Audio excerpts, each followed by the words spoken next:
Hey everybody, it's Pete A. Turner, executive producer and host of the Break It Down Show. I am excited to present today's episode with Dana Commandatore, or Commandatore, depending on how fancy you are. Dana is currently a contestant headed into the semifinals of the Great American Baking Show. So here's the okay, so if you've seen the Great British Baking Show or the Great American Baking Show, you don't need to be caught up. For those of you who don't, tomorrow, Dana's episodes will come out. We don't know what happens if she gets through the semifinals into the finals. Hopefully she does. But what it is it's regular people. Dana is an ad exec selling, I think it's tacos, and also bakes. It's her hobby. It's her passion. So she tried out for the show, got on, and now weeks and weeks later, she's still there. And I thought it would be great to have her on. Oh, by the way, former guest Michael Broderick, who's an actor, you've seen him in tons of things, is her husband. And so Michael sits in as co-host, and I cannot get enough. First off, I love Dana. I love Michael. I love who they are. They are 100% what you see and experience. That's who they are. They're just great people, and I really enjoyed sitting down with them, and I hope that comes across the show more than anything else. The stories aside, just my true, and I think combined, our true pleasure in sitting down and enjoying this. Yes, Dana baked for us. She made some Palmiers, and I just love this episode. I'm super excited to present it. I don't want to go on and on about it. You're going to listen to it and have a great time. I'm positive, because Dana's just so damn likable and Michael's just so wonderful. And the Great British Baking Show and the American British Baking Show are just such beautiful shows. You guys really should watch these things. I don't endorse a lot of TV shows because I don't watch a lot of TV. I absolutely watch these baking shows. 2020, big things are coming up for the show. The Prison Chronicles are deep in post-production. We already have episode 1 and 2 pretty much done, minus the music. I'm working on episode 3 this week. We're really making big progress. Look forward to that. Here's how you can support the show. We have shirts on sale at breakitdownshow.com. You can go there, and there's 2 different options. There's the Macedonian Sun flag shirt, and then there's also the standard Break It Down Show shirt. That's a great way to support the show. Allows me to buy new gear, keep things fresh, maybe even buy an ad every now and then. That's a great way to support the show. The other thing that I'm going to ask you about is, it is the new year. Your charitable contributions each and every month. I would be honored if you would consider Save the Brave as your charitable location. Each and every month you can donate. It'll come out like a subscription, $10, $15, $25, $100, whatever it is that you can afford, we will put it to work. SaveTheBrave.org. That is my charity of choice, and I appreciate all of you for considering that. All right, let's get to it. Dana Commandatore on the Break It Down Show. Lions Rock Productions. This is Jay This Moore. is Greg Proops. This is Jordan Harbinger. This is Dexter from The Offspring. This is Nathan This is East. Sebastian Younger. This is Rick Morata. This is Stuart Copeland. This is Mick Gillette. This is Andy Summers. Hey, this is Skunk Baxter. This is Gabby Reese. This is Rob Bell. Hey, this is John Leon Guerrero. Hey, and this is Pete A. Turner. This is Dana Commandatore, and we are listening to the Break It Down Show. Yeah, we're here at, actually, your husband and you all live in the same house, and I've been here before because I've recorded with Michael, who's sitting in as well. Love it. I'm here today, too. Yes. And that's But Michael Broderick. Yeah, Michael Broderick is not the star of this episode. You are. Because you're on one of my favorite things. So my girlfriend and I watched the Great British Baking Show, which I imagine that you've watched too. And now there is, and has been, the American Great Baking Show. Yep. Is that the name right? Like It's the Great American Baking Show, and okay. it's the holiday edition. And Yep, the holiday they only do a holiday edition now. Yeah. And so, okay, so you're on the show, and the show is currently playing, and when everybody hears this, the semifinals are about to happen. They'll happen like the next day. So this is exciting. Tell us everything. Like, how did you get into? Like, were you always a baker? I've always been a baker. Have I always been like a voracious baker, like a crazy baker? No, that's probably been the past, let's say 5 or 6 years. But I've always loved to bake and cook since I was a little kid. And I've spent the past, I don't know, probably been baking for over 42 years. And I've probably made more mistakes than you can ever possibly imagine, but learned a lot. Yeah, I'm terrible at baking. I make what I call Pete cookies, where I just take whatever's there. Like it could be a pack of instant oatmeal and some butter, and you just throw things in there. And then however they come out, they're going to taste good. They're always going to taste good. You put butter, sugar, flour together, and you're going to have something good. Hey, this is Pete A. Turner from the Break It Down Show, checking in real quick to ask you this. John, Scott, and I all support Save the Brave with our time, our location, our effort, and our money. Each month we give a small amount. Do the same with us. Go to savethebrave.org, click on the Donate tab, pick an amount that you want to come out each month, and they will handle all the rest. I stand behind these folks. Thank you so much. Let's get back to the show. Flour together, and you're going to have something good. So you're watching the British version of the show, but if everybody doesn't know, you guys should go on Netflix and watch it's got a couple different names, but the Great British Baking Show is the thing you want to find. Great British Baking Show in America, and I believe in England it is the Great British Bake Off. Right, okay. And it's just fantastic, and you get these great people. My favorite example is the one guy, and I'm sure you two remember, he was like, I never even win the cookie contest at my church. I came in third once, and they're just the most adorable people. It's so nice. It's so different than most of the American baking shows in that, it's a group of bakers and it's all about the baking. It's not about the drama. It's not about everything, you know what I mean, the personalities, although that plays into it. But it's all about the baking. And that's what separates it from all other shows. It's great. Yeah, it's not like cutthroat like a lot of other reality television is, Yeah. I like the collaborative essence of it and stuff. It's cool. And then the British, and they're always so nice and polite. And when they're not, they're really funny. Yeah. Yeah, I was going to ask you, too, because on the show, there's quite a bit of assistance the bakers will give one another in a time of crisis. And I can't remember who did it, but on one of the recent episodes, maybe on the British one, the lady's cake was going to fall off of like a pedestal. Yep. And he just dove over and saved her cake. Like that would mean potentially he wins, but it's not about that. It's about presenting it's not product. about that. You want to, it's a competition, but you definitely want to. You can't. It's hard to sit back and watch one of your fellow bakers not do well, and you want to help. You don't want to give advice. Right. You want to just do what you can to help. So if something's falling, you're going to stop it from falling. Yeah. But you're not going to go over and be like, okay, I think you're doing this wrong. I think you should do it this way or do that. You know what I mean? It might get you out of it. You want to help in a time of crisis, but you can't. Obviously, you're not going to do it for them. Well, also, if the advice you give is wrong, then they'll be like, well, she told me to, whatever. Yeah. So you got to be careful about what advice you give.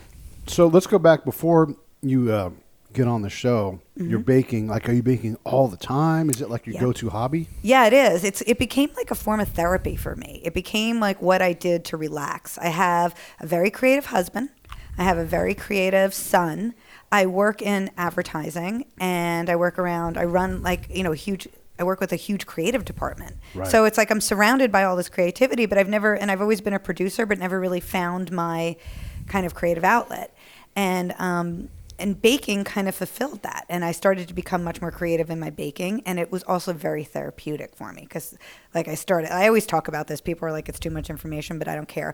When I started going through menopause and you start feeling like you're losing your mind and you're going through this, it's just good to get your brain working and thinking differently. So that's what baking kind of saved me. And I would wake up in the mornings and bake and bring everything to work. Because, it's like you make people happy when you bake and you get addicted to that. It was kind of like, do you ever watch Friends? And Monica on Friends, when she started making candy for all the neighbors and then she couldn't stop making it because she thought that's what, people liked her because of it. You do kind of get stuck in that kind of crazy we mindset, love you for right, other Mike? reasons. Yes. And my husband loves my baking. So unfortunately. Yeah. How does that deal with you? Because, you have a job where you've got to be in front of camera. And I have a wicked sweet tooth. So, I just do, I try to keep working out all the time. I just hold it over the treadmill for him and I let it in every, 15 minutes he can have a bite. Get a bite. And I'm eating some of your cookies right now that you made. My Palmiers. Yeah, Palmiers are great. Yeah. So you find that you love this, but is there a particular bake that you did? Oh my gosh, I want to continue to make poppy seed almond crusted cakes the rest of my life. Or is there a moment or Pastries. a season? Pastries. Okay. I feel that way about pastries. I grew up in New Jersey, and it was, an Italian-American household. Right. And what you did was you brought pastries to people's houses. Yeah. And every time you had a holiday, you celebrated with pastries. And they were elusive because nobody made them. You went and bought them. And when we moved out to California, it was a very different atmosphere. People don't entertain as much at home. People go out and meet, and then they go back home. And you don't have the same pastry selection. So I started to make the pastries that I fell in love with as a kid when I was here. And my parents live with us, and they're very old school Jersey. I just wanted to recreate that feeling for holidays and like things that, Mike grew up with. I wanted to recreate that. And that's what kind of got me hooked on it. It's like, what were the things that you had as a kid that made you smile and gave like an emotional connection to food? And that's what really is the thing that I'm always searching for. This is a little bit off topic, but it's all baking, so it's on topic. But when you translate what the heck they're saying over there in, Great Britain, they say sloth and they say compote, and Yes. everything's different. A biscuit is not a biscuit, Nope, it's a cookie. So do they translate that and be like, oh, by the way, when we say this, you guys make sure you're actually not making a biscuit and gravy, you're making, Well, although it is a British show originally, the Yeah. people that are doing the American version are Americans. And they Right. shoot it over there because you've got the tent and it's so iconic. And Right. you know what I mean? It creates this atmosphere. So a lot of the people that you're working with are Americans and understand it. It's when, and there's Paul Hollywood, who is the judge, who is English. Right. And then you have Sherry Yard, who's an American pastry chef, a phenomenal American pastry chef. And she's from Brooklyn, New York. And she gets it. So, so when if you're worried that Paul might not understand something, you've got Sherry there to interpret it. If you've done a good job, you've also got Sherry there to call you, call BS on whatever you're trying to say to Paul, which is kind of cool too. Yeah, it's really neat. I like what she brings to the show. The previous female guests on the other show have been fantastic. They bring their own life and everything. But she is a legitimate, knows her stuff down to the detail baker. To be in her presence and to get to hear feedback. I was there solely for the feedback. Because, when you bake and you bake at home all the time and you bring it into work and everybody, they like it. They're like, oh, it's great. And you screw it up and they don't care. Yeah. Right, Mike? I'll eat anything. He'll eat it all the time. That ain't that burned. Yeah. And it's like, or if it doesn't look Yeah. right, it's okay. So this is usually the first time that you're being told that you're not that good. Do you know what I'm saying? And that you've got a lot to learn. Yeah. And you're hearing it from two people that you respect and, at a completely different level. And you want to hear what they have to say. So the last thing I wanted to hear was, it was never going to happen. But, oh, that's perfect. You don't have to change anything. You know what I mean? It's like you want to hear, this is what happened. You added too much sugar to this, or this is, you have too many dry ingredients. You need more hydration. And, I've learned so many things. And I don't know, Mike, don't you think since I've been home, You came back from England a different baker. Right. Absolutely. But you were telling me that there's so much feedback that you get, and some of it's very particular. Yep. That you don't see, they don't show Sure, on it's the edited out. episode. It's It's all edited edited for out. TV. But Yeah, and that's the boot camp that you just appreciate more than anything. And that was my favorite thing. I'll go into work some days and people say to me, I don't think it's fair that Paul said this, or, Sherry was like, she criticized that. And I'm like, but it was true. It was right. You know what I mean? Yes, I did put too much fake orange flavor in my chocolate orange cake. It's because you're nervous and you don't know what to do and you want to make sure. So it's like, they're 100% right. There was nothing that I disagreed with. So they're not judging on artistic style. If you go for something, they can assess it on the technique specifically, as opposed to, oh, well, there's too much almond on these. Maybe it is an almond heavy thing or something. Is that right? Yeah, but but you'll go overboard. There's such overboard's overboard. Yeah, overboard's overboard. And when you're trying to do stuff, you learn so much about baking soda and baking powder. Yeah. And if you have too much of it, and they could taste it. And their palates are unbelievably refined. And, Mike might taste something. He'll be like, yeah, tastes a little salty, or, it's not this. But then, then they start explaining to you how to balance the acid with the baking soda, with the liquid, all these different things and what brings it out. And it's fascinating. Yeah. I think you really nerd out on it. One of the critiques, it wasn't even a critique. It was a question, what temperature are you going to bake that at? And then the contestant didn't know. She had an answer, but she didn't know why. Are you talking about Sarita? Yeah, when he asked her about the cookies? Yeah. Yeah, that was classic. Because that happens all the time. All the time. So what temperature you're going to bake at? And you say it, and then they either slightly tilt their head or they don't say anything. And then all of a sudden you're going, I totally screwed that up. I'm going to change it. And it was great because Sarita went down first, or I think she went up first and then she went down and tried to settle somewhere. And that happens more often than not. And a lot of times when they call something out like that, they're trying to give you a hint. Yeah. You know what I mean? Like, think about that. And you're like, oh. One of the things I've noticed too is certain, like, people take adventurous choices with flavors, and that's neat when they make it, but a lot of times they just don't pay off, like the Earl Grey flavors and a lot of these non-traditional flavors.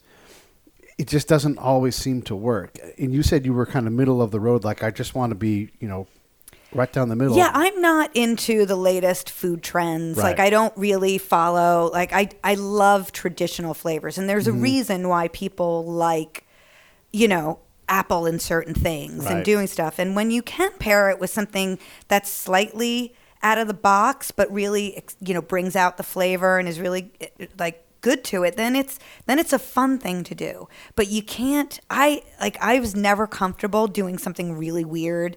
Like, Mike tasted a ton of different things that I practiced with, and he would taste stuff and he'd be like, no, and it's like, just stick to what you know. Yeah. And surprisingly, a lot of the stuff that I would make on a regular basis, it's not incredibly popular. Right. So when I did do certain flavors, it wasn't like, oh my gosh, this is too boring. You know what I mean? So it kind of worked out for me, my flavor profiles. But like the rose waters and the charcoal flavors, that's just rose water. I don't. I'm not with you. I don't. When they say that, I try. I'm not judging because I'm not there. But I'm like, oh, that's not the best choice. No, but I think the judges are really good. They may not like a flavor, but they're not going to necessarily, or at least I don't think they do, knock you down because you haven't chosen a flavor that they like. But if you've paired it with something and it brings something out and doesn't overpower, they will appreciate that and they'll let you know. So I've seen Paul be surprised by something where, like when he first goes up, so what are you making today? And he's like, are you sure about that? Blah, blah, blah. Because that sounds like it might eliminate the other thing or whatever. And then he's like pleasantly surprised at the end result, Yep, and they'll always admit when they'll say when they're pleasantly surprised, which is kind of cool. Then you feel good about it. Now, are you baking for their palate though? Like, are you getting a sense for what they like and you sort of towards it a little bit? No, I think, you know what you're going to bake for the signature bake and the Showstopper when you go in there. And you're not going to really change it up. I mean, if Paul and Sherry are standing in front of you and they're like, I can't believe you're going to mix these two ingredients together, you could just decide to not do it. You know what I mean? And just leave one of them in there and do it. But to like kind of abort your game plan as you're going into it really screws with your head. Yeah. So you go ahead with it. The prep work that she did beforehand was just... it was unbelievable. Can you talk about the timeline? I mean, you find you're going to get on the show, and then obviously you're already a baker, but then you go into Baker Crazy, but then you go into production. Now, they can, I'm assuming, go home and practice and work on things. But how does that work? English version and the English show that they go every weekend. So they go home during the week and they get to practice their bakes at home. We go there and we are in, we're in an awesome they put us up in these great little kind of kitchenettes, and you practice there, and you're away from your family and your friends and your job and everything, and you just kind of have to make do, and it's a very intense period. So it is much very tighter different. schedule too. Yeah, much tighter schedule, and you're filming. You know what I mean, like every couple days, and it's but I think it's just awesome. I mean, when do you ever get the opportunity to do something you love at that high of a level, that intensely? It's like a once in a lifetime thing. You can see that you're having a great time. I had some and you were not freaking out. Like you're middle of the road thing. She's a rock. Have you seen her on the show? Yeah. She's nothing flusters her. She's like so level. Different people have different, personalities and are affected differently. Dana's just like, boo, just like flatline all the way across. I love it. I don't know if that's such a great thing, but it's because I didn't know what to expect when I got there, and now I'm going to be in the semifinals, and it's like watching and going back through that mentally and getting there. You're just so excited to be there, and it's like you just don't. I love it. It's just so great.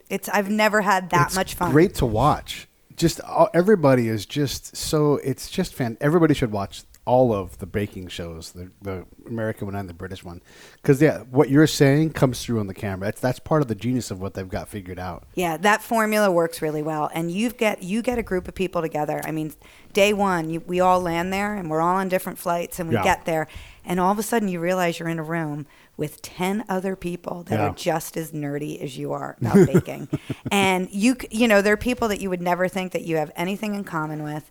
And all of a sudden, you are like BBFs, best baker friends, you know, and all of us still talk and we chat on a WhatsApp chat all the time because nobody else wants to go into such detail about what we're doing. So it's so much fun. And it's like, that's one of the most wonderful things about this whole experience is that group of people. And, you know, it's like my husband had it when he was in the military and he's had it when he's been in bands. I've never, you know, I played soccer and played some sports, but never really had that kind of camaraderie. And it's really nice. Advertising can be a pretty intense business. There's serious deadlines. There's serious consequences when those burgers don't sell or whatever it is. Do you think that's part of what... Tacos in my case. Tacos. Perfect. Thank you. God bless you for that. Yeah. Is that part of, you know, and also your maturity level, like some of the younger folks just haven't been put under that kind of scrutiny before? I think that definitely plays a role in it. I have, you know, I've had a very nice life. Like I haven't had a ton of adversity and I haven't had a lot of things happen, and I'm very appreciative of that. But I've also, you know, grew up around, there's always been a lot of drama, you know, whether it's friends or different things. And it's like, I've always shied away from that. I don't like to be the center of attention. I don't even think I went to my own baby shower. Did I? Yeah, I don't think I. Oh, you mean for Michelangelo? Yeah. I'm just not into things like that. And there's nothing wrong with being the center of attention or like doing that, because I think it's great. But I've always been on the production side. And usually I like to set up things. I like to kind of produce people's fun. Yeah. And I got to do this. And being so into production and being on set all the time, I got to marry like two different worlds. And I would love to. Like my next dream job is to produce the show. Do you know what I mean? Yeah. I would love to Oh, you would do a great job. You know what I mean? Go back and do something like that, because it's just so much. The atmosphere is like, the energy is fantastic. I liked how they introduced you in first episode. It's high-powered ad exec from Los Angeles. Dana Commandatore. It's fun. Yeah, I love advertising. Is very stressful. Yeah, and it's a lot of fun too. So you get like the best of both worlds. So it's like those kind of deadlines and pressure. I'm used to it. I'm used to all of that. So prepping for the show and having deadlines and having to make sure you meet them. It's just, I've been doing that for over 20 years. When you're in your kitchenette and you're whipping up all your stuff, practicing, and you're on site, are you forcing your food down poor British people's faces? You're like, you have to eat this donut and tell me if it's good. No. You come out all intense and you're covered in flour and everything. No. Bellhop. Get over here. Well, I did actually. The cleaning people in the room, I'd left them food every day. Like I would I got to know them and leave them a note, and I would say, please change my garbage, because you would want or your bin. You know what I mean? Your rubbish. You want your rubbish taken out every day. And, I would always leave a note like, please, these are for you folks or whatever. And they would take them every day and eat them. And they were very appreciative of it. Oh, that's but great. I knew what I was going for at that point, and it was just that it was all about consistency. Okay. At that point. So it was just working on it. And then are you studying up on Paul's book, on the exotic things? Like I remember there's a thing I had in Germany. I was in the Army, and it was like a bunch of pancakes stacked up into a cake. Mm-hmm.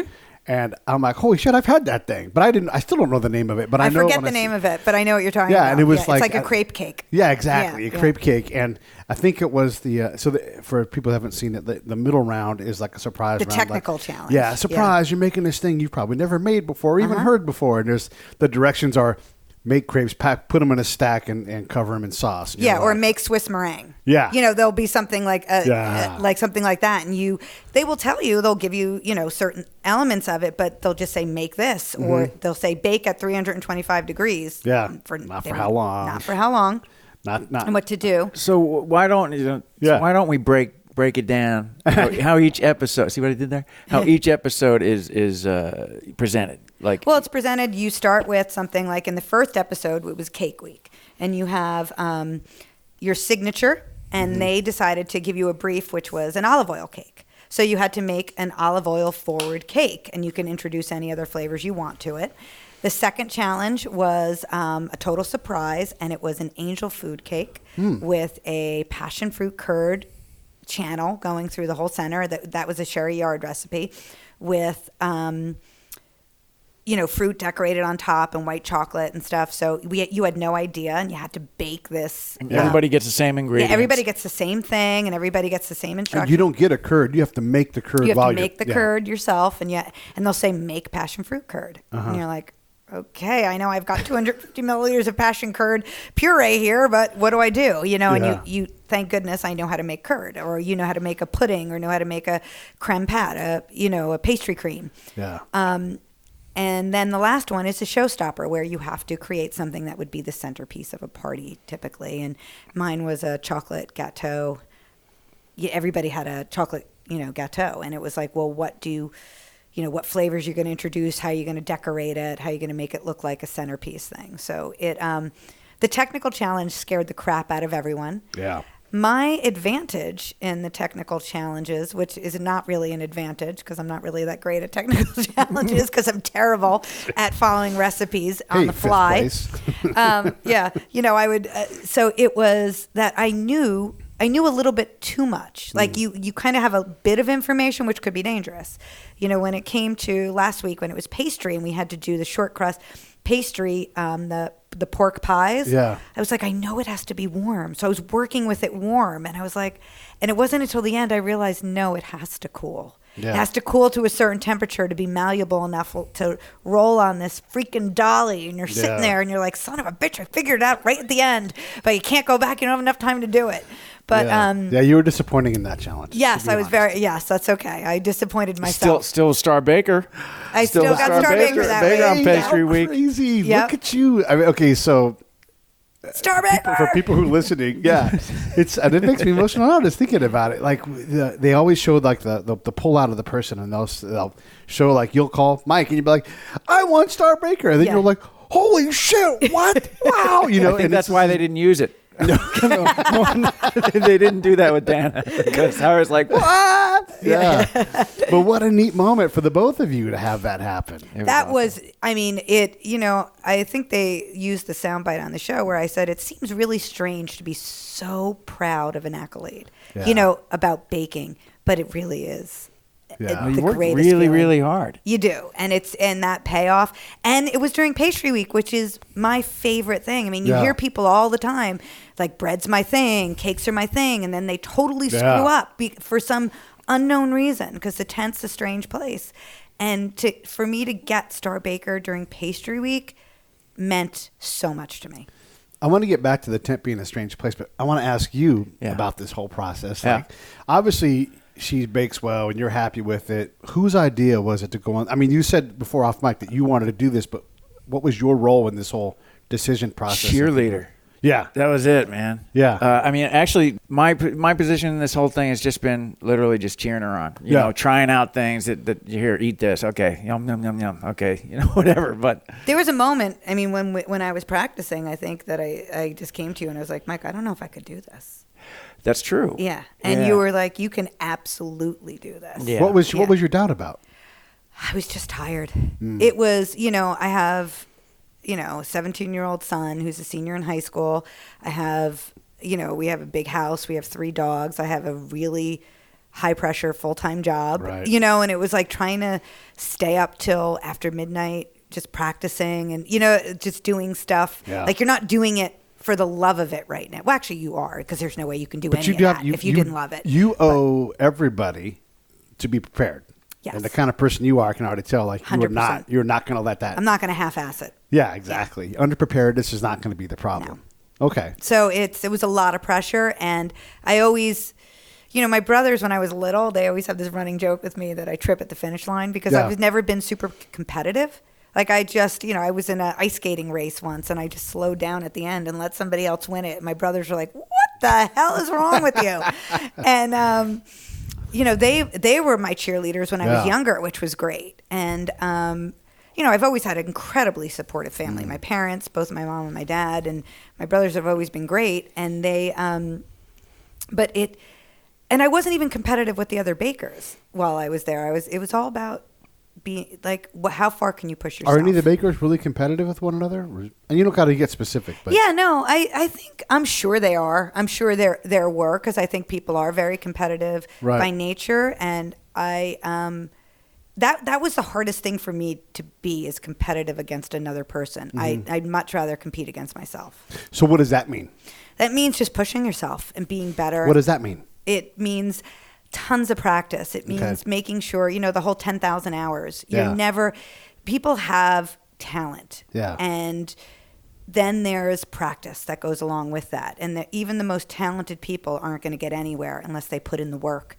And doing that work it just puts you in a really zen place. And it just shows you accomplishing something it's why we're alive. It's why we're here. If you're not going to try to accomplish something and leave a legacy or do something for your children or for your family or for whomever, you know what I mean? Then why are you living life?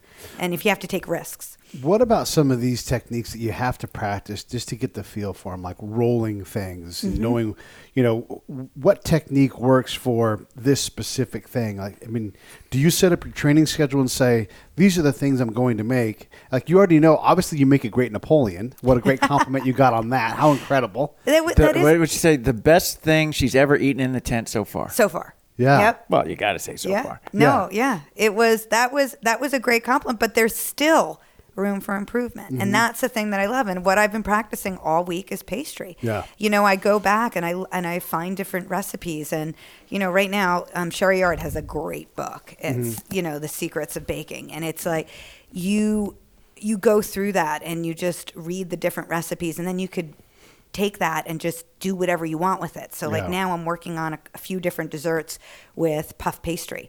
That's different, and finding different ways to make puff pastry. And my puff pastry was great on that day. Yeah. But how can you consistently make great puff pastry? Yeah, let's go back. Let's go back into the tent then and talk about that, because the tent has pressure. You also, you can't be so focused on your cooking that you're not aware that you're on a TV show. You have to be entertaining. You have to pull your head up and say, "Oh yes, yeah, no, it's great." And then the hosts, who we have not even talked about the hosts at all. There's a lot of things going on in there, and the weather can be wacky.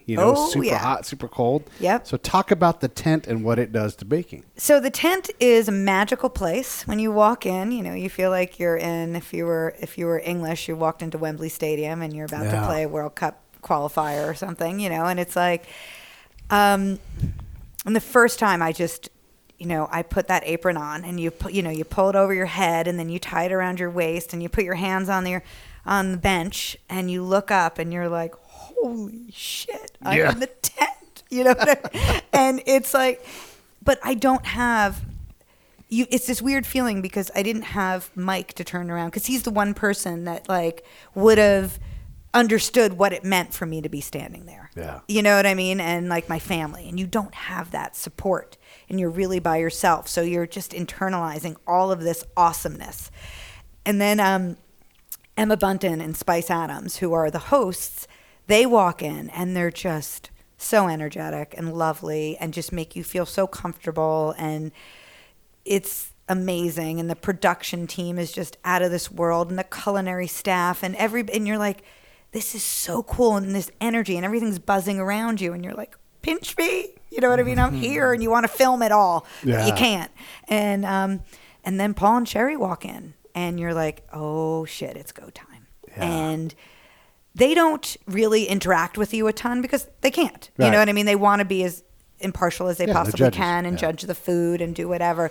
But it's with those few moments that you get them, and they're standing there, and you've got Paul's blue eyes, you've got Sherry's blonde hair, and you've got all of their expertise just coming at you, and it's fantastic. When you're staring at those two and the camera's there, is the camera even there for you, or are you completely in that moment? The camera I don't care about. I'm used to, the camera never bothered me whatsoever. Our son started his own YouTube channel early on, and, we've been around the entertainment, and I've always been on production and stuff. So the camera has never been like, oh my gosh, I'm on camera. It's just, it's all about baking. And then do you get starstruck at all? I wouldn't say, I think Paul and Sherry definitely put me in my place. Yeah. Meaning, like, I typically am not super starstruck. I was so honored to be in their presence that I would say I was starstruck. Yeah. And you're also in particular Paul, because he's been on all of the episodes, but you're in his dojo. Like that's his world. He's made this thing, through his personality into something that millions of people enjoy. Yeah. It's incredible. He was amazing. I mean, Paul, he would never want anybody to know this, but he's a nice guy. Yeah. And he loves baking, and he loves it. And he really, both Paul and Sherry want you to improve, and they want you to do well. They care. And it comes through in space, while you're talking to them. They want to help. They want to mentor. And you just have to be receptive and open to it. So when she's there and she's on production and she calls you, are you just, again, cheerleading, listening? Are you like trying to say, hey, your intensity's through the roof, back off a little bit, go for a walk? I think it was, there was only one time, if you don't mind me sharing, where she called me and she was like, I'm starting to get worn down. Yeah. This is really, she's like, I don't know if I can make it, Yeah. And because the production schedule was really heavy. And that was right before Pastry Week. Yeah, it was right before Pastry Week. Yeah. And I think, had you had a disappointing run on something maybe, or something you weren't as happy as you wanted to be? Well, everything was. But. And she was, and plus since the day we met, we haven't really been away from each other for any real amount of time. So we're talking about 21 years of just always in each other's face, and she was far away for an extended period, and I think maybe just some loneliness maybe set in. She was away from our son. She's never really been away from for an extended period of time. Right. And how long was production? Can I ask that? Well, everybody was there for a month. Okay. At least. So it was, it was really, I'm like, my parents live with us. Like, I'm used to having my close support network around me and not having that. So like when I got Star Baker, a bunch of people were like, oh, you were really calm. And I was like, it wasn't real until I told Mike. Yeah. Do you know what I mean? Like when I called him, it's like, that's the sort of thing that it takes a while to hit you because you want your support network around you. How much, and if you can't talk about this, that's fine, we'll edit it out, but how much can you interact with the bakers as they are eliminated? Are they, I mean, obviously they're still there. They're not saying that. You can interact with, we all interacted all the time. It was like being in college again, which I loved. You know, it was actually really fun and we're all so close from it. And it's like, so even if somebody would get eliminated, you were still there. I mean, there's, Sally was amazing. Sally was the Brazilian woman who she was just so great and her energy was so great.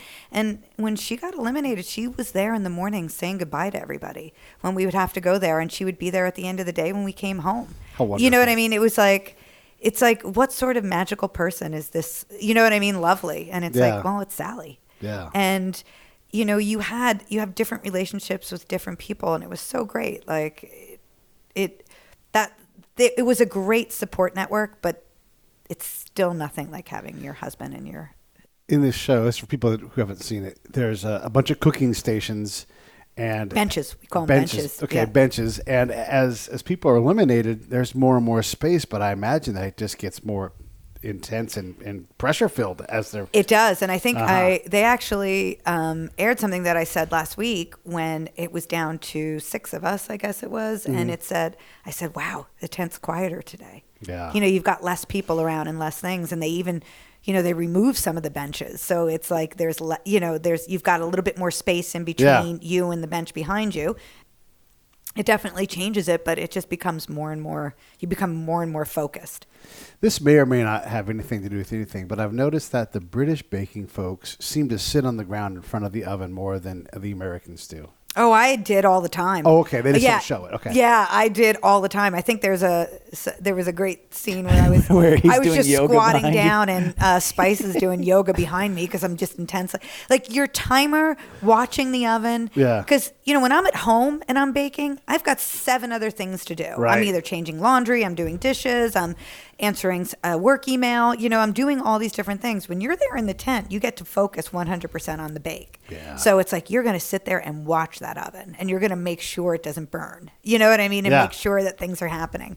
So it's kind of interesting. So yes, I am in front of that oven constantly. So for the Showstopper is this big, huge project. I think one of yours was like a lifeguard stand made out of gingerbread. Yes, Is that the right? gingerbread, That yeah. was so clever and so fantastic and so on theme for the LA girl, right? Yeah. Sometimes people take on enormous challenges, Mm-hmm. and they'll like try to do what appears to me to be entirely too much. Mm-hmm. Like just because you can do 5 flips and then dive into the water doesn't mean you should do that, because ugly is ugly, Right, if you're not going to do them right. Right, yeah. Like, So it's like if you're going to temper chocolate, Right. make sure you know how to do it, because it's going to be worse, I think, if you attempt it and do it half-assed than if you know what I mean? And then but if you can nail it and do that, then that's a great thing. In terms of nailing it, how are the time frames? Are they realistic? Because a lot of the reality shows are like, and in 20 minutes, do this thing, and it's like not a 20-minute task. Well, I think certain things play into the theatrics, which make great TV, which Right. are good. I Yeah, mean, yeah. I don't know why on earth anybody would ever, in 5 hours, have to make 3 different cheesecakes and stack them.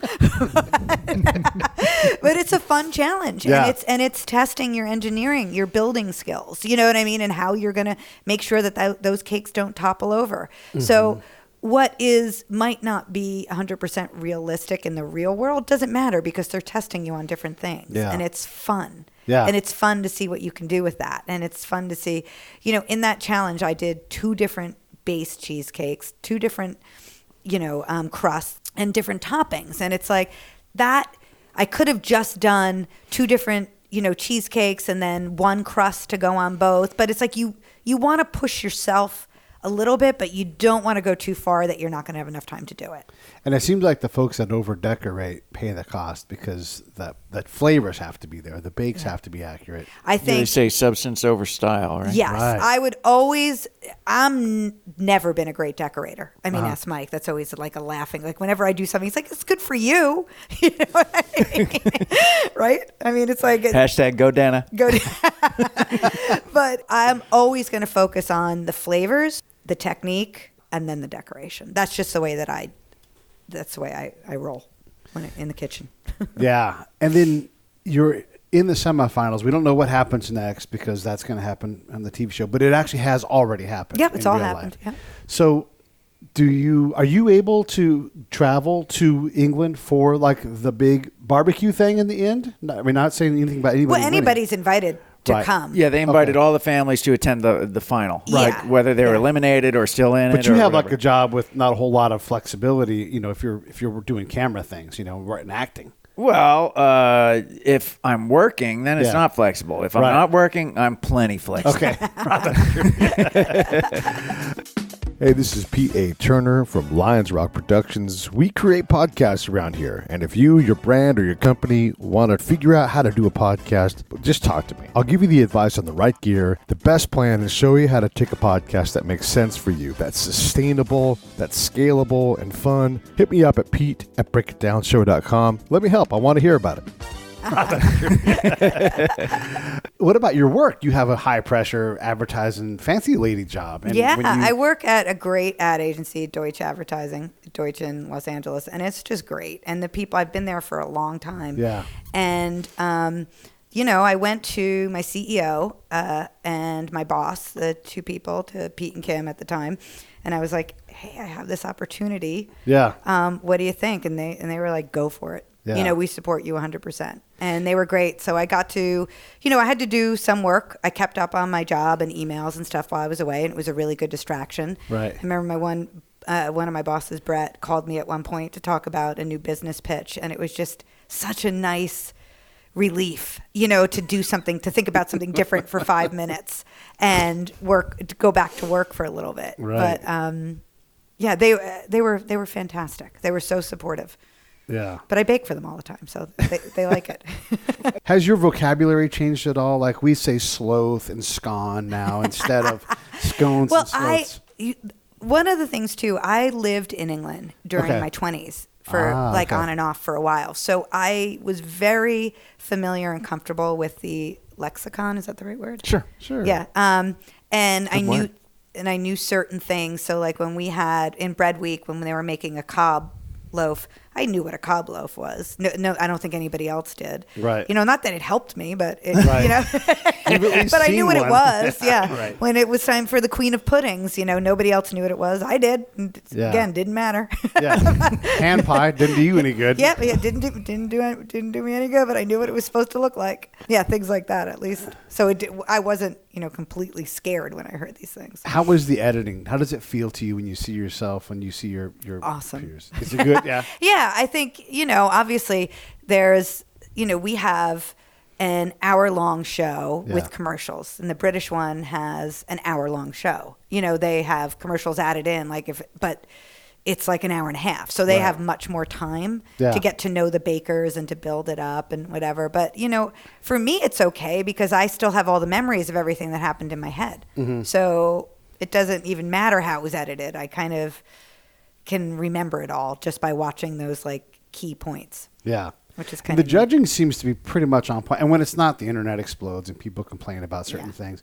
But ultimately, the people who deserve to make it to the finals seem to get there. Unless you have a bad day. If you have a bad day and there's 5 people there, not a lot of room to have a bad day. Yeah. Did you guys feel like everything was pretty fair overall as you Oh experienced gosh, it? yeah. I thought it was incredibly fair. I thought Yeah. everything was great. I thought, it's hard. It's such a privilege to be there. And, they are making a TV show. It's important. And, you are in this great position to kind of try not to screw up. So it's Yeah. like you're just sitting there having fun with it. I mean, I had nothing but fun with the entire thing. And what was it Paul said? It's okay to have a bad day, just don't have the worst day. Yeah. Yes.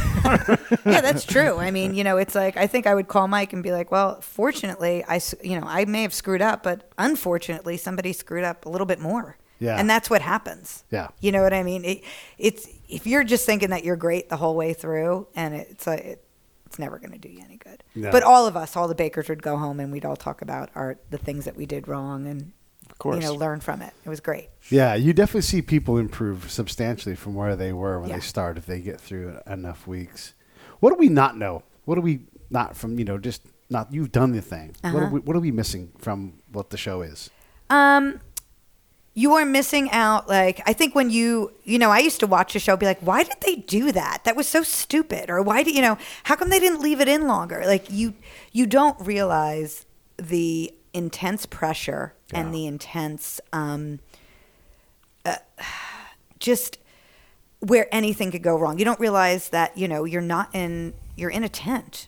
You know what I mean? And you're sitting there and sometimes it's really hot. Yeah. And sometimes it's cold and you have to improvise and you don't realize that you may only have, you want your chocolate to set up just right. You're trying to temper it, but you're probably going to have to put it in the refrigerator because of the time thing. And there's all these little things that you don't realize. You don't realize that there's an entire crew of people doing their job running around you. It's like every time the camera's on a baker, you're like, oh, look how nice it is and calm. I'm like, no, there's 40 people around you making sure everything runs perfectly smoothly. And, but all of that can weigh on you and you just don't realize it. And being away from your family, I don't think people realize that as much, that you're trying to, do this in a bubble and do this by yourself. And it's just all of that pressure just weighs on you and you will make a mistake. And I just think, the other thing is, it's the amount of people that I've said this to. It's like, did you even look at your recipe today? And they'd be like, no, I totally forgot. I just got in a zone and started baking. Yeah. And it's like, oh shit, you've got to remember to check stuff off and make sure you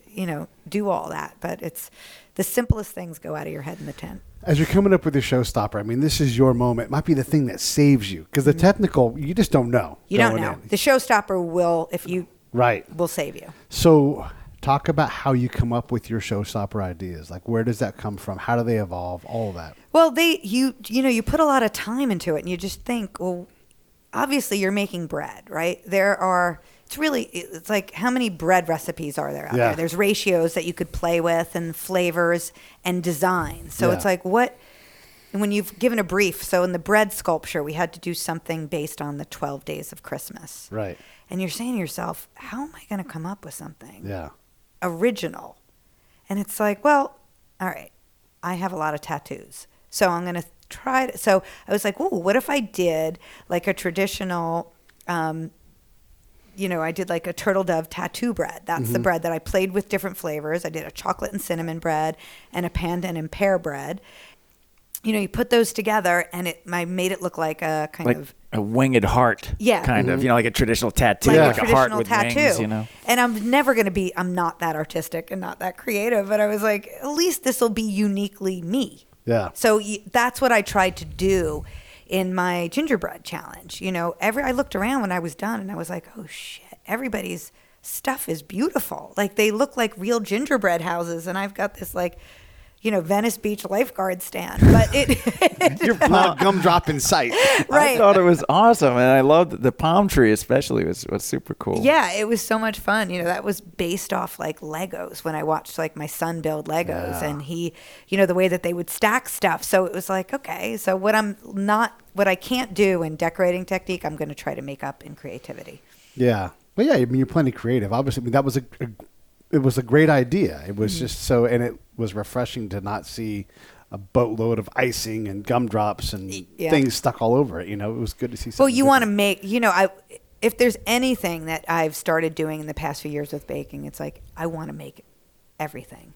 I want to do it all myself. I don't want to bring in Oreos. You know what I'm saying? Yeah. To use for decoration. I want to see what I can do with everything that I can make. And that's the most fun. It's like, how far can you take it? Right. Do you make your own jam? It used to be when I was a little kid that I would take the strawberry jam out of the refrigerator and add it to my cookies. Now I'm making the strawberry jam. Yeah. That sort of thing. And do you grow your own strawberries then too, or? That'll be the next step. That's the next That's step. the next step is the garden. Yeah. You're making your own yeast now. Yeah.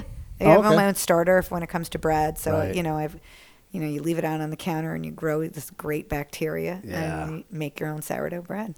Yeah. Yeah, that's a whole new thing that I've just started doing. And now that you know like what claggy is and stodgy is and all that stuff. And by the way, you never want anything to be stodgy or claggy. Oh, no. It's not good at all. Yeah. So okay, you want to do your own ingredients as much as possible. Does that include sugar too? Like you want to like process it in the way? No, I haven't taken it that far. Okay. But people go to flour mills and they grind. You know what I mean? They do stuff like that. I think there's only so much.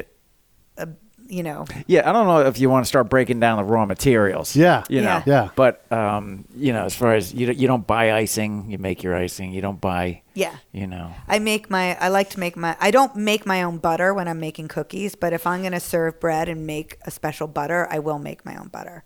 Do you know what I'll do it that way, but I'm not going to make all my own butter for. So you're not just going to take some butter, melt it down, and add a herb or some kind of saltiness to it? No, I like to make my own butter. I like to whip butter. it and separate it, the heavy cream, and separate it out, and then add some flavor to it. I made some fudge butter a couple of years ago or whatever. That's really good. It's just like a chocolate butter. It's all of the butters are good. Any Apple, butter's good. all of them. I know. You're in the tent. It's super crazy. It's super intense. Are you thinking about winning at all? Are you worried about what everybody else is doing? Nope. You're I'm just on your bench. I'm 100% focused on my bench. I don't care what anybody else is doing. I have no control over that, so it's wasted energy, right? It's just I can only control what's right in front of me. Now, how about when it comes down to judging and stuff like that, or coming down to when they announce Star Baker versus who's going home? Did you ever get competitive in those moments, or? No. Rock and roll. I could usually guess who was going to get it. Mm-hmm. And, you feel nothing but heartache for the people that have to go home. And you feel nothing but joy for the people who win it. So in terms of like baking, you can cook other things. Maybe you stir fry, are you a cook as well as a baker or? Yes. Okay. I think it's really important that why would, it's like, I want to be well-rounded in whatever I do. And I'm an entertainer and a producer. So if I can't do the entire meal, what's the point of it? Right. So I want to start with, made pizza for years. And yes, it's dough and it's similar to baking, but I love to do it. I love to make my own pasta. Yeah. I love to figure out, I recently got a sous vide and started making steaks in a sous vide. Like, my family, we all cook. My brothers, both my mom and my dad. And my dad's a very adventurous cook. My mom was like an awesome every day, make sure you have breakfast, lunch, and dinner cook. And my dad would make Chinese food or, you know what I mean? Do something like go outside the box. And it was just so much fun to do that. So it's like, I love cooking. I love entire meals and preparing them. Sorry, I'm just saying, I'm just finishing my workout today. And Ange comes out. He's like, that's her father. Ange comes out. He's like, hey, Mike, I'm going to make some shrimp scampi. You want some? Making that for lunch. A little shrimp scampi. My dad will just I said, with rice? He goes, oh, that's a good idea. Yeah, we'll put it on rice. Yeah, I'm going to heat it up. I'll let you know when it's done. I'm like, all right. Yeah, I mean, you're just sitting around. Like, we'll be sitting around, did somebody just say brajol? It's like, no, but that's a really good idea. Let's go make brajol. You know, it's just, we grew up every Sunday. You'd wake up and there'd be meatballs frying and gravy being made. And just, it's all part of. And when you say gravy, you mean like tomato sauce? I mean tomato sauce. And we're both, I didn't, I grew up in a Irish and Italian family, but we weren't. I grew up in an Italian family. It didn't revolve around food as much as Dana did. So I'm happy to kind of adopt that culture since we've been together. But we're both impulsive that way. I mean, tell them about the time when we were watching Son of Sam? What was that movie? Summer of Sam. Summer of Sam. And we're watching the movie. And, it's about a serial killer and like everything. It's not the most cheery thing in the world. But there was a scene where they sat down. They were like in Little Italy or something in New York, and they're serving spaghetti. And we paused the movie, and we went and made the spaghetti. Yes. And then we came back. Because it was just like, oh, that looks good. We need to make spaghetti right now. Our first anniversary, we went on vacation by mistake, I say. We went up to this bed and breakfast up in New York State that was awful. Yeah. It was like, we could have got murdered up there. And we I saw my first tumbleweed, I think. it was just this horrible bed and breakfast, and we're not bed and breakfast people. We're just not. So we're there, and it's Friday, Saturday morning. We got there Friday night, and we look at each other and we're like, I can't stay here another night. And Mike's like, but we paid for both nights. I'm like, and you want to make it worse by staying here? So we're both like, we want good pizza. So we just got in the car, drove down to the Jersey Shore. Yep, back where I'm from. Where he's from, and we went and got pizza. It's like food is just, the cure-all for everything. We're very food impressionable in our house, too. Like, if we watch Harry Potter, we're going to be making things. I say my girlfriend makes the food. I mean, there's certain things I make, but she's just better at it, and she's got, her thing that she just does so well. What's something you wish you could have made on the the baking show? Great American Baking Show, Great Holiday American Edition. Yeah. What do I wish I could have made? I don't even know. I wish we had time to make ice cream. Mm-hmm. I wish I love to play with ice cream. Like baked Alaska is one of my favorite things to make. Yeah. I think a pie. I love like a really good pie. It would have been great to make a pie. We need pie. I know. I'm going to go make a pie. Can we pause and make a pie? Can we pause and make a pie? But, besides stuff like that, it's just things that you just can't really. A cannoli. I wish I could have made a cannoli. Oh, yeah. I wish we could have deep fried some stuff, maybe. Yeah. I mean, I say that I wish, but it just would have been the things that we didn't do. Yeah, you didn't get to do all of it. Yeah. What happens to all the food after you're done with it? I mean, I know a lot of it gets sampled, but where does it go? They eat it all. You know, it's like there's a whole crew there and there's tons of people. It gets eaten. Yeah. It's except for our queen of puddings. I think they were all so bad that nobody went near them. Yeah, this is underbaked. I'll take some. Yeah. I've noticed that I see more macarons in the store than I ever did before. It's got to be associated with the show. I think so. I think they got really popular. I think, there's a lot of French pastry stores that have opened up, like, in area where everybody's making them. I don't think, I think there's a lot of missed opportunities in macarons, out there that not everybody does great ones. Right. And there's a whole process about making them and letting them sit. And there's two different techniques. Everybody makes French macarons, but there's an Italian macaron that's a little bit more stable. Mm-hmm. And sometimes I would say almost better to make Yeah. than that. People play with flavors. You know, Sherry Yard she just posted this recipe on her Instagram account for the gingerbread macaron because nobody ever flavored the shell. It was just the almond flour. Yeah. And they would play with colors. And she introduced molasses and ginger and you tasted, I made it recently for Christmas with like an apple compote in the middle. So good. It Thanks, was- Sherry. Yeah, it was delicious. But it's like, so there's so much, even though they're everywhere, I still want to see people thinking outside the box and challenging the French traditions. I would like to see more macaroons on the show as Macaroons? well. Yeah. Yes, because they're also delicious, and we just don't get enough of them. You know? Yeah, well, there's macaroons, there's macarons, there's marconi, there's macaroni, there's the macarena. There's you could just go on and on. But Wow, that's cool. So what's one question we should have asked you that I didn't ask? I don't know. What do you think, Mike? Any questions? Yeah. This has been a good kind of overall conversation. Yeah. We love baking and eating. Baking and eating. Well, what's next? What's next for me? Yeah. Back to work. Back to work. I've just, there's so much. I've just learned that there's so much more to learn, and Yeah. there's so many more things that I could get better at, and I just want to keep learning. Yeah. So I just don't want to stop. So it'll be more baking. I hope that I can figure out a way to help inspire people. Like the amount of people that come up to me and say, God, I wish I could do what you could do. I'm like, well, just do it. Do it. You do it. The only difference between me and you is I'm doing it and you're not. So Yeah. it's like, get off your ass and do it. Quit bitching and get in the kitchen. That's what I like to say to people. That's right. Bake someone's day. I mean, it's a great thing. It feels good for you, but it also really makes somebody else happy. Who doesn't love a cupcake or a good cookie or a pie? I'm gonna make. Who doesn't love a bad cookie? I don't like bad cookies. I'll eat a bad cookie. I ain't won't. scared. Not anymore. Life's Well, too I'm just short for saying- bad cookies. I'm just saying that it's tough to make a bad cookie. So maybe I'll take a not great cookie any Yeah. day. If it's homemade. Well, I mean, if that's what people are worried about, well, it's not going to be great. It'll still be Oh good. no, I agree with you. Just keep slogging away because you are going to make great cookies one day if you keep making them.